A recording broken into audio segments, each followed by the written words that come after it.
Welcome back to the channel, citizens. The Alliance Aid Clearing the Air event is officially coming to live, and the grind for the Perseus Livery is on. With this event, there are currently over 50 different contracts tied to it, but we are not here to go over every single one of them today. Instead, with this guide, I aim to take you down the fastest routes I've personally tested and used to unlock all the rewards as fast as possible. Now, before we jump into the numbers, a quick disclaimer. Throughout the PTU and early live testing, the point values for these missions have been shifting quite a bit as CIG balances the event.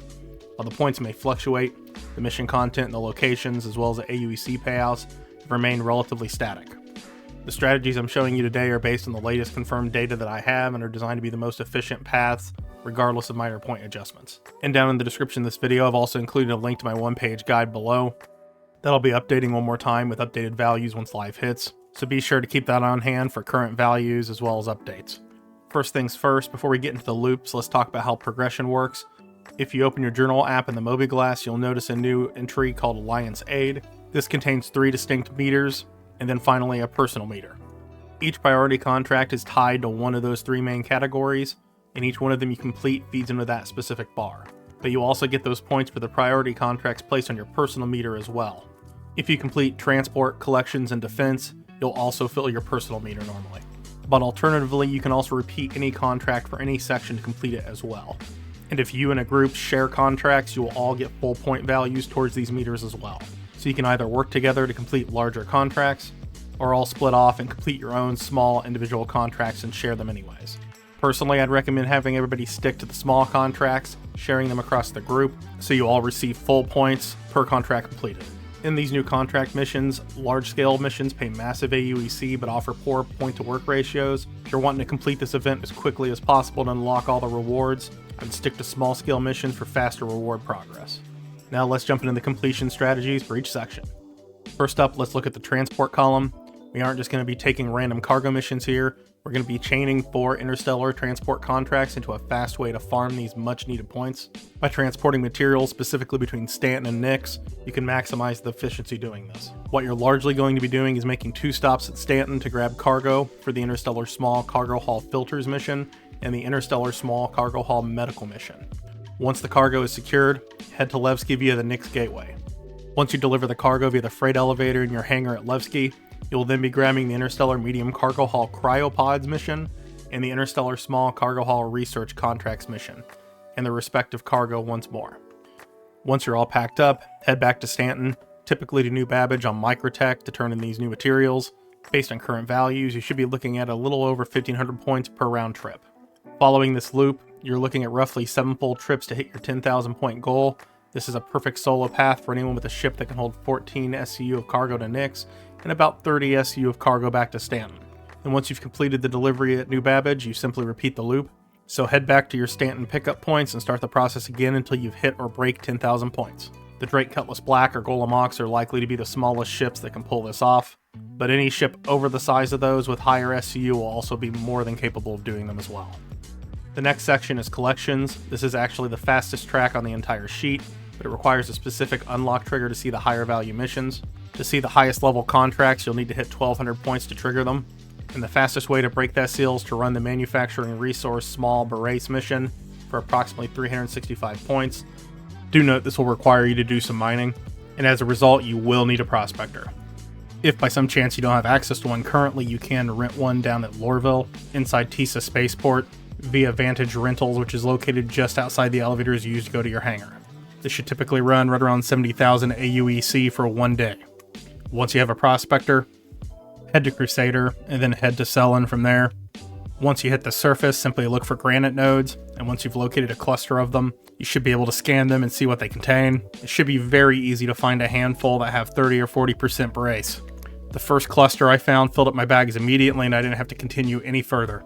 Now leave the planet, and now jump to one of the Lagrange points around Hurston. Once you arrive at the location, store your ship, go up to the lobby, and look for the elevators you use to go to the Galleria normally. You can take those elevators to the refinery floor, enter this space, and you'll find 2 terminals on the opposite wall.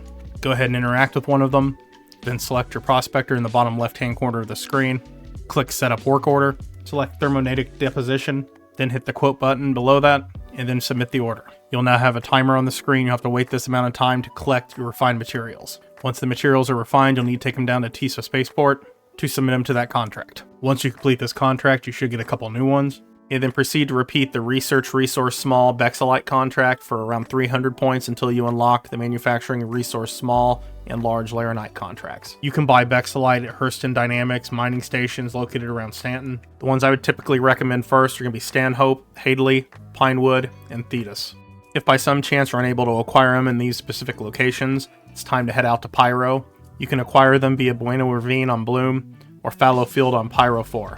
And if you haven't been to Pyro recently, at least up until now, things have been relatively peaceful, so I wouldn't expect a huge amount of resistance there generally. But with this event happening and the resources being available there, it's possible those locations may see an uptick. So if you wander into Pyro, I'd definitely make sure you're armed. Chaining the small Bexelite contracts is going to be your most direct path to Laranite. You'll need to turn in at least 3 to complete the contract. So at minimum, you're going to want to grab 9 SU no matter where you grab it from. But if you have the AUEC and cargo space, feel free to grab some extra while you're there to turn in to those small contracts to keep the momentum going. For those watching your wallet, 3 SU should normally cost around 45,000 AUEC based on current numbers, but this amount will be reimbursed with some profit once you complete each contract. Once you hit or break the 1200 point mark, Laranite becomes your best friend. The beauty of these contracts is they allow you to stay almost entirely around Hurston and its moons to collect the materials.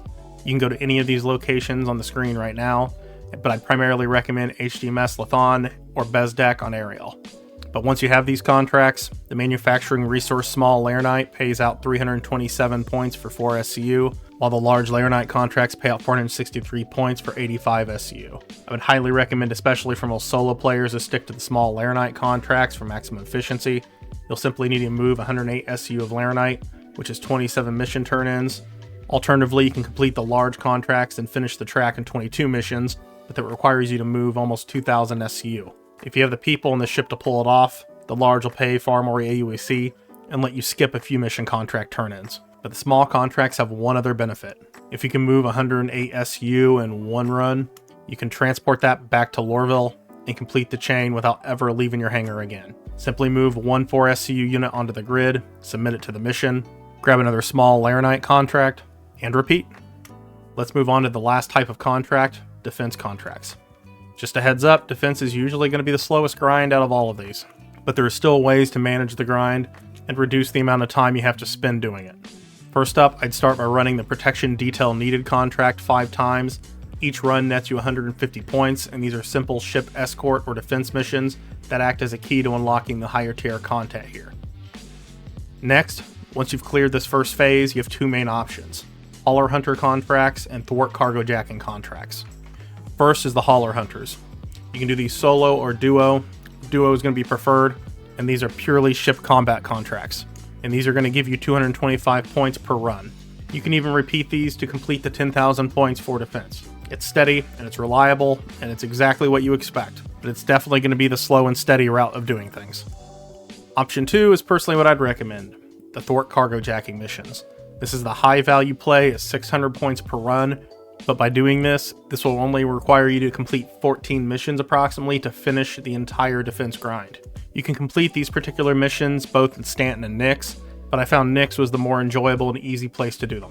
But before you start, just make sure you set your spawn to the Levski Medical Facility. You are likely to die at some point doing these. These Thwart Cargo Jacking contracts are very simple. You're going to be asked to jump to a location where you'll be met with a little bit of resistance, usually 4 or 5 ships of various types, and you're now tasked with either recovering the cargo or the cargo ship amongst them.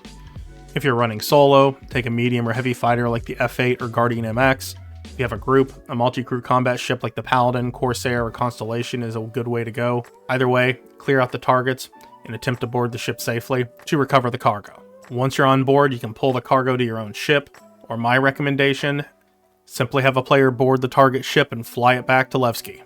You'll typically run either into a Drake Caterpillar or a Hercules C2 as the recovery target. This is also why I recommended ships that don't have the cargo capacity for carrying all the cargo on board, so be aware of that. And if you're solo and going to be taking the ship, you'll be leaving yours behind in order to take the C2 or Caterpillar back to Levski. Alternatively, if you find yourself unable to win the fight, maximize your power to shields and engines, and fly in fast, and take the enemies on a ride around a few of the nearby rocks to draw them away. Then, once you feel like you've lost them a bit, just be aware any enemies nearby will try to target the caterpillar or C2 the moment your feet touch the interior, and you're likely to experience some shenanigans trying to do non-combat runs this way, but it does get easier with some practice. And there are a few tricks to quickly boarding these without targeting hostiles. If it's a C2, use the elevator. Stepping onto that platform won't trigger NPC aggression until you actually enter the interior of the C2. And if you're entering a caterpillar, I'd enter via the first cargo module, and then use the ladder to take an immediate left, and then a right to reach the command module cockpit. But once you're in the pilot seat of the captured ship, be prepared. It's likely going to be a little bit finicky due to the variable damage it's applied to it on spawn, as well as the damage it's about to take when those ships finally catch up with you. Turn on power to the ship and engines, and apply some power to the shield to try to get them back up quickly, and your next priority is to jump to the first marker via quantum that you can reliably. Doesn't matter where it's going, just grab the first one that isn't cluttered up with a bunch of other markers and jump. And once you're back at Levski, you have two options here. Depending on the ship's condition, you might want to try repairing some of its thrusters or engines to gain a little more control of it, but I had pretty good luck just simply flying the ship very straight and not maneuvering much without doing any repairs on the fly. But as you can probably tell, with these runs, time is everything. You effectively want to get in the cockpit as fast as humanly possible. And one final thing I will note is to always bring a handful of fuses and a salvage tool along while doing these. There's been a handful of instances where a fuse failed doing these. And that's a wrap. You can download the high-res one-page guide from the link in the description. It's designed to be a quick reference that works alongside this guide, so keep it handy. But if this breakdown helped you find a faster path through the event, go ahead and hit that like button. It really helps the channel out in the algorithm. And if you want more content around Star Citizen like this, make sure you subscribe and click that bell so you're notified the second one of my videos go live. I'd love to hear about your experiences doing this event down in the comments once it goes live. And definitely let me know if you found any other tricks or tips to clearing these missions. Go get those liveries, and as always, I'll see you in the verse.